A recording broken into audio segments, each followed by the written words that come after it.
Well, the Christopher Nolan Odyssey Backlash is moving right along here. And apparently he defends his casting decision. I definitely got to read this. Fans are going crazy online over this.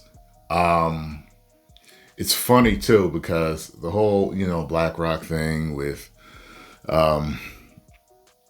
were the ones that were pushing everything with the modern audience and woke and all that other stuff. And,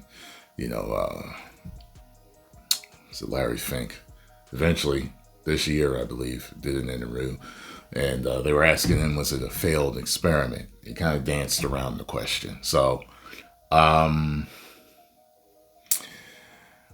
companies seem to be moving backwards now, back to where things actually made them money. And I remember so many people in the comments talking about, no one would ever do a movie like that. I'm like, you don't know him personally. You literally don't know him. You don't know him. You don't know who's paying him. You don't know who's in charge. You don't know what he signed on for, what the stipulations were. You don't know. So now that they have this movie coming out, and people are saying who's cast as what, people are like, this is why people haven't been going to the movies, because they're tired of stuff like this happening. Now, does he have enough popularity armor to protect him to where this movie would actually make money no matter what? Possibly. He has a huge following, but there's several directors have huge followings, It doesn't mean it will protect this movie from failing. So I think his only failure was Tenet, but that was during the pandemic, so people kind of argue over that because, during pandemic times, there were movies that made money, but there were movies that didn't make money and was always blamed on the pandemic. So I didn't like Tenet. You know what I mean? I like his movies, but Tenet wasn't for me. So it says here, Academy Award-winning director Christopher Nolan has defended his casting decision for his upcoming epic, The Odyssey, following online backlash. With the release of the newest trailer last week, online chatter attacked the film for some of the casting decisions, such as rapper Travis Scott. Speaking with Time in a lengthy profile, the acclaimed filmmaker said he wanted Scott as a symbol for stories like Homer's Odyssey being passed down as oral poetry. Cool, I cast him because I wanted to nod towards the idea that this story had been handed down as oral poetry, which is like rap, Nolan said. Analogous to rap. In a TV teaser trailer clip, Scott is featured dressed as a storyteller while waxing poetic about the Trojan War. Waxing. Why do they say wax? Why does he use waxing? Anyway, quote, a war, a man, a trick to break off the walls of Troy, he says as various images flash across the screen. It burning, screaming to the ground. Some of the attacks against Nolan were based on unfounded rumors or half-truths. For instance, unconfirmed chatter online that transgender actor Elliot Page was cast to play Achilles. Yeah, that's what everybody's saying. I haven't seen anything where they say that Elliot Page is not Achilles. But they're pointing toward or certain things in who Elliot Page is talking to in certain things and whatever. So it's not confirmed yet, but I guess we'll find out. The fans dig deep. A lot of times the fans are right way before the movie comes out.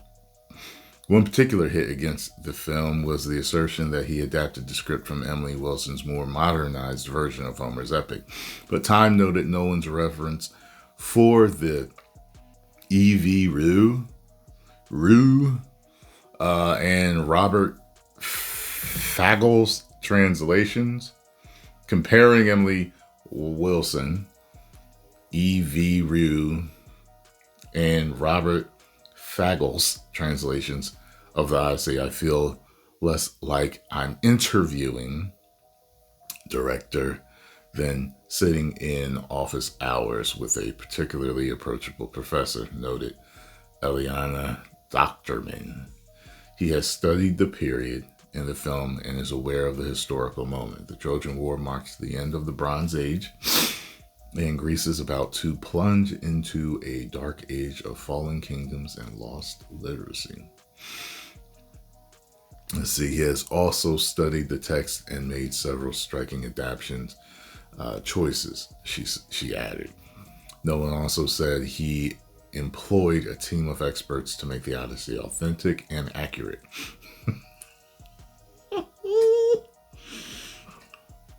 Not from what the fans are saying, by whose cast is what.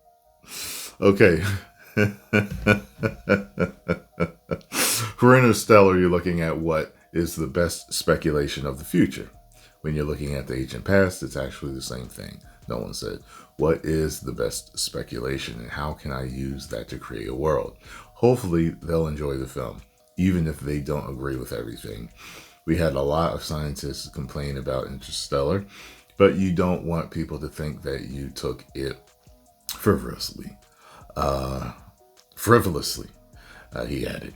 In the same profile, Matt Damon, who plays the titular character, said that Nolan's script steered close to Homer while adding some interesting psychological introspections. I guess we're just going to have to see. I am waiting for the reviews for this. This is not a movie that I'm going to see day one. The first trailer had me interested. This second trailer had me not interested.